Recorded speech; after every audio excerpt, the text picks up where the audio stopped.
छरते रहली अंगना हेराइल मोरे कंगना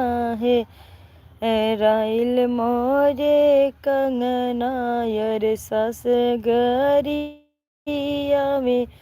भैया बपरे लालनवा यर सस गरिया में भैया बपरे लालनवा केतनो गरियबू सासु भैया से बपैया रे होता भोरवा भैया मोरे अइहै रे लालनवा एतनी बचन जब सुनली रे सासु अरे रहिया में कटवा बिछावै रे लालनवा रे रहिया में कटवा बिछावै रे लालनवा।